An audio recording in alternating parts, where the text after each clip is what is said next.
Welcome to Soul-Led Creative Women, the podcast for heart-centered creative women who are ready to reclaim their spark and live with deeper meaning, authenticity, and soul.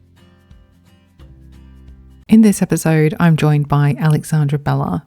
This is part one of a two-part series where Alexandra shares a deep embodied perspective on creativity, meaning-making, and personal transformation through art. In this episode, we discover how risk and challenge in art making mirror personal growth and why creativity is an act of spiritual self-trust. We cover how everyday choices are creative acts and how recognizing this can expand your sense of self-expression. And we explore how to move past perfectionism and decision fatigue through intuitive, embodied creative practice. So today I have Alexandra Bella with me. Alexandra is a celebrated choreographer, director, and educator with over 25 years of experience in dance, theatre, and creative process. Her book, The Anatomy of Art, is a field guide for artists, a powerful blend of poetic insight, practical tools, and embodied wisdom that challenges makers to disrupt their habits, trust their instincts, and reimagine how they create.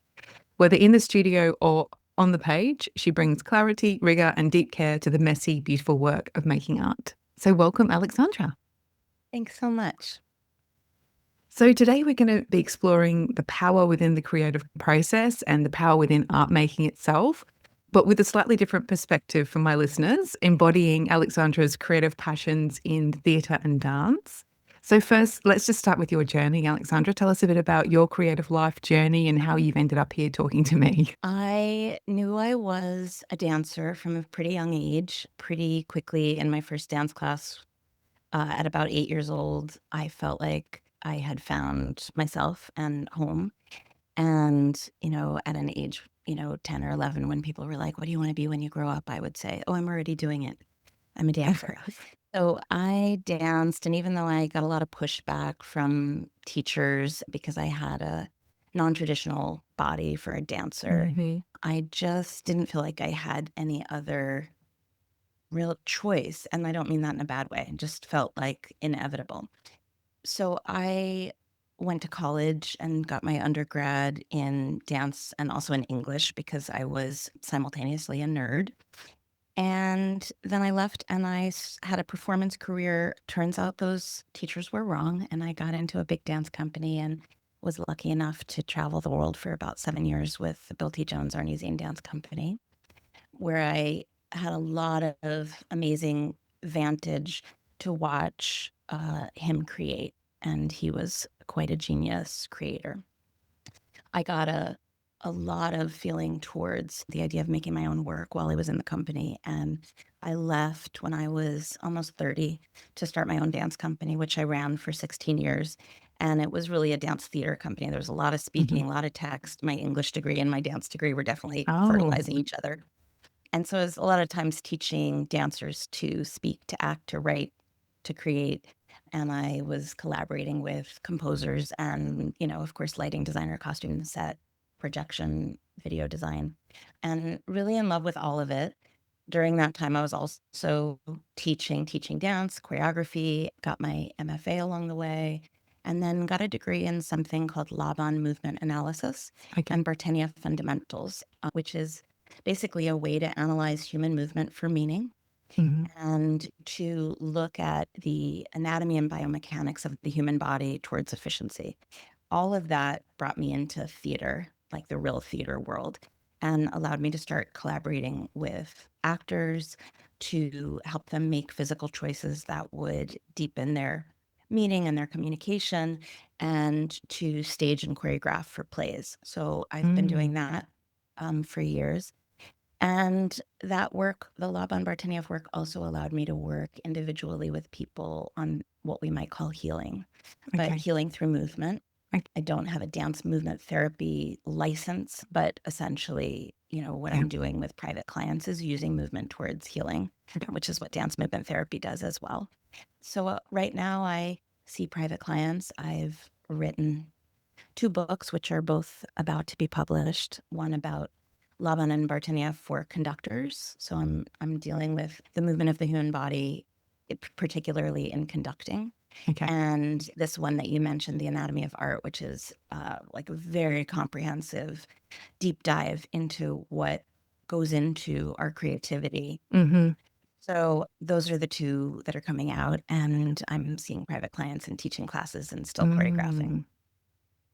So what I'm getting from you as you're kind of explaining all of that to me is that you're a meaning seeker in terms of like your creativity and your art to have some real meaning and to really kind of propel you forward in terms of finding more and more meaning. That's what I'm getting from you. Have I summarized that correctly? That feels right. And I think we are all, whether we consider ourselves creatives or artists or not, I think we are all chock full of desire and meaning and a way that we experience and take in and metabolize the world and our life. And that experience of our life's meaning comes out through our bodies, Mm-hmm. whether we want it to or not. Mm-hmm. So, learning about the way in which we communicate our inner meaning to the world Mm-hmm. only just gives us choices. It doesn't have to mean we have to be an artist with a capital A, Yeah. but we're all communicating our inner meaning all the time. And Mm. I'm interested in helping coach and guide people to find the subtle ways in which we narrate our lived experience to the Mm-hmm. world. Mm-hmm. And so, in that context, then, how has your relationship then with creativity and art making changed over your years so far? It's changed a lot. Mm. I will say one of the most profound changes wasn't even about art. It was having children and Okay. having my sense of like what the stakes are Yeah. in art. They they lowered a little bit. Okay. So, meaning once you've sat up all night with a sick kid and worried about whether or not you had to go to the ER, going into the theater for tech week and finding out that they bought the wrong color gel or the costumes didn't turn out the way you wanted it to suddenly felt much lower stakes. Yeah. And Okay. that was actually a relief. That Mm. made me feel like actually, one fixed way that I saw it in my head is not the only way. There's always, you know, uh, the axiom, necessity is the mother of invention is something we might take for granted. But the truth is, problem solving is the most common use of our creativity. Mm. You go to make dinner and you realize, you were making XYZ and you're out of X. Yeah. And what should we do? And that moment where you're like, oh, I've got to figure this out. My bus didn't come, or this letter didn't arrive, or I don't have enough money for whatever it is, Yeah. whatever the obstacle or the problem is, that's usually the moment we're the most creative. So, in our actual creative life, when we're trying to fertilize our creativity, one of the best things we can do is provide obstacles that help us get out of habit. We can't just Right. do things the way we always do them.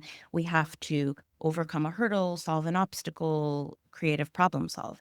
Mm-hmm. Our bodies and brains are trained to do this. We do it all the time. We do it Mm. all day long. Mm. There's a, you know, there's an obstacle in the path. We go around the obstacle. There's a, somebody, their dog is peeing and their leash is across the sidewalk. I'm going to make this little, sidestep around Yeah. them.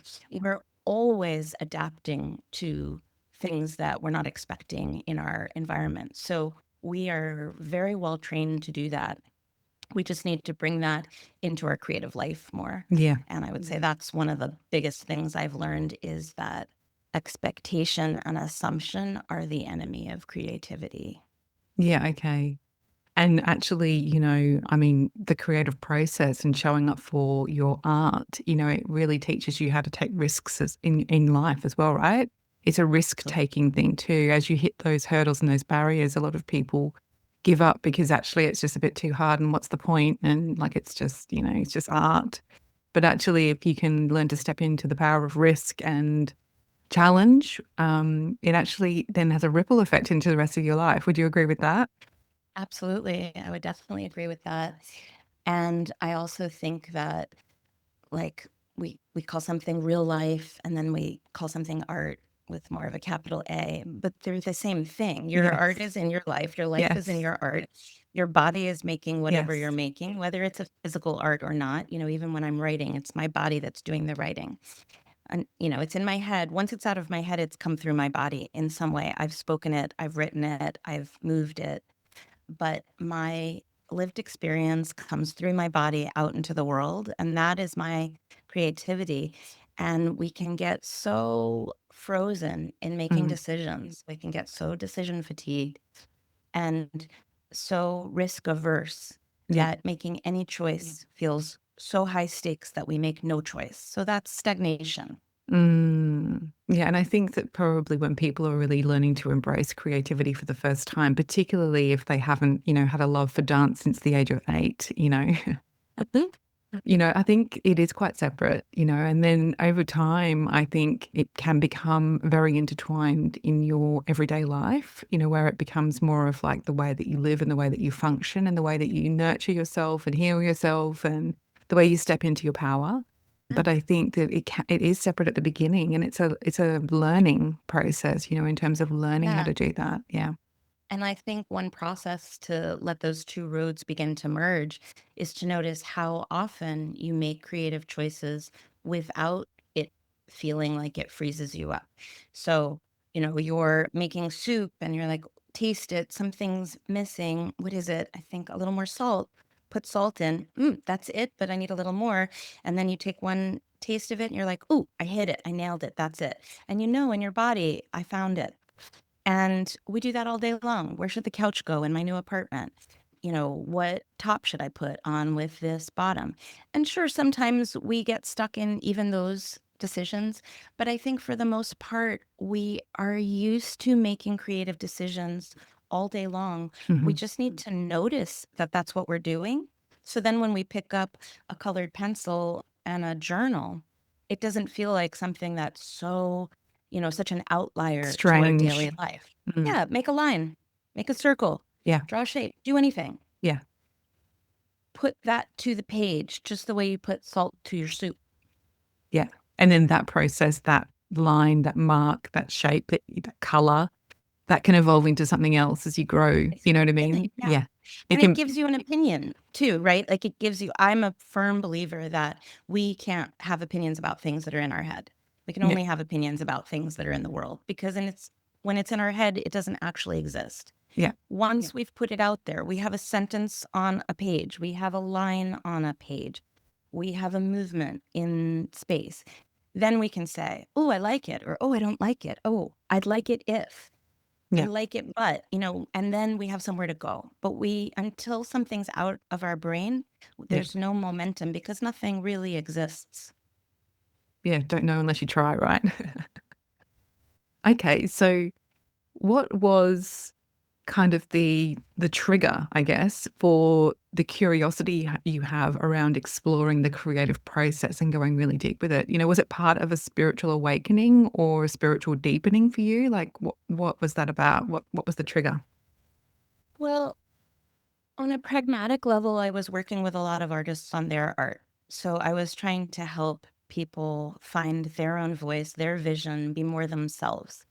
And that was, in part work that I fell into, I think in retrospect, that actually is very deep and spiritual work for me because I'm trying to support people, some of whom I will never meet, in being truthful, Mm, from their body out into the world and saying, this is what the world feels like to me. Does yeah. anybody else feel like this? It's a very existential, deep communication to the world when we make art. Yeah. And I found myself really in love with helping other artists do that. A lot of people who give feedback to artists and coach creativity really are just trying to make their own art through other people's bodies. I find it Yes. non-consensual, Yeah. I would like it better if this. I think it should look like this. I suggest you do that. Well, you go do that then. Or This follow is my this person's art. steps. Right. Yeah. Yeah. Yeah. Follow So my process, follow my steps, make it look like mine. Yeah. Exactly. No, you Yeah. do yours. You Yeah. you go make your own Yeah. art. Absolutely. This person's trying to make something else. I can work with artists whose art is not a genre that I like Yes. in life, right? I love So this. I love this. I love this. I mean, it really aligns very heavily with the work that I do as well. And what you just touched on there in terms of like, for me, it's a connection to your deep truth and finding safe, authentic ways to express that. And, so the truth part is the spiritual part in terms of your kind of, how you figure out the world and how you make it all make sense. And the creative part is the expression of that truth. So I think it's so powerful that you have just explained literally that that exact thing. So thank you. you for reframing it so Yeah. beautifully. Yeah. So what do you believe it means to trust yourself in the creative process? Mhm. Yeah, one chapter in the book is about faith. And I think there are different things that we can trust. And I do think we sometimes default, especially as artists, to feeling like what we trust has to be some uh, part of ourselves. I don't always trust myself, but I do trust movement to communicate. Hmm. I trust bodies to be meaningful. I trust space to be resonant if I can form things in it in the right way. I trust time to be an incredible narrator. So, something done slowly is going to say something, something done quickly is going to say something, Hmm. something done with repetition is going to say something, a long duration is going to tell us something. So, I trust time to be narrative, and I trust space to be aesthetic and a, a meaningful frame. So, there Hmm. are things I trust physics. I trust the anatomy of the body to give me clues and breadcrumbs towards beautiful imagery. So there are things that I trust that are not necessarily up to me. Hmm. And that's useful because we all have days when our self trust, self esteem, even self knowing feels hard to find. Yeah. So I don't think it always has to be self trust. How do I, how have I learned to trust myself? There's that difference between faith and belief. And I think trust, for me, lives somewhere in between belief and faith. So for me, belief is like, I have seen myself do this many times, and I've never come out of the other side feeling like that was an absolute failure. Hmm. I've hit this moment in my creative process when I'm like, I really think I don't know what I'm doing, and this is going to be really bad.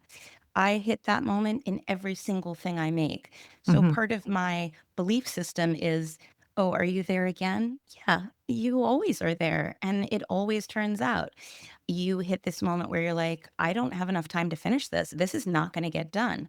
And yet it's always gotten done. So that's a certain kind of belief Hmm. that for me requires evidence. And I can look at my past and say, you always think of something to say when the time comes, or Hmm.